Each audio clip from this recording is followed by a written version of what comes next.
Ağrı cəza deyil, kömək çağırışıdır. Bədənin sənə mənə qulaq as demə tərzidir. Bu Rəbbin sənə verdiyi ən gözəl hədiyyələrdən biridir. Problemi hiss etmək, ağrını duymaq və ona cavab vermək bacarığı. Bilirsinizmi? SIB adlanan nadir bir xəstəlik var. Bu insanlar ağrını hiss etmir.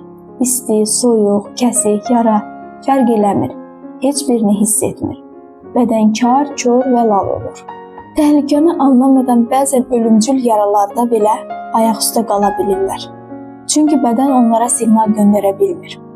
Elə buna görə, əziz dost, əgər bugün bədənində ağrı varsa şükr et. Çünki bu, səni dinləyən və səninlə danışan bir bədənin var deməkdir. Səni qorumağa çalışan, səni yaşatmaq üçün fövqəladə siqnallar göndərən bir bədənə sahibsən. Bu his həyatın səsinin özüdür. Amma bunu da unutma.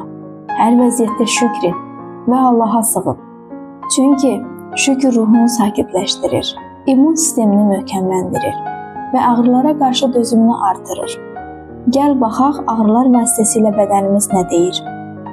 Əgər başın ağrıyırsa, bədənim məni sakitləşdir. Mən çox düşünürəm, amma dincələ bilmirəm deyə səni çağırır. Boyun və kürək ağrısı ilə o sənə çox şey daşıyıram. Həm fiziki, həm də emosional yüklərim var, deyir. Döş qəfəsi və ürək ətrafı ağrılar, mən qorxuram, duyğularımı sıxıram deyə sənə səsləyir.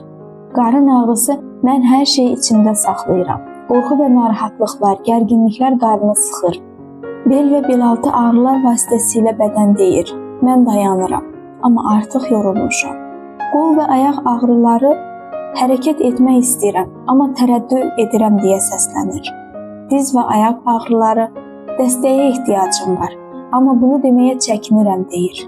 Ağrılar bəzən ruhun danışıq dilidir. Bədən susmur, o sadəcə sənin dinləməyini istəyir. Şükr et və soruş, Rəbbim, ağrının mənə demək istədiyi nədir? Çünki bədən səni incitmək üçün yox, xəbərdar etmək üçün var. Unutma, Allah deyir, mən sizə şəfa verəcəyim. O, xilaskar və şəfa vericidir.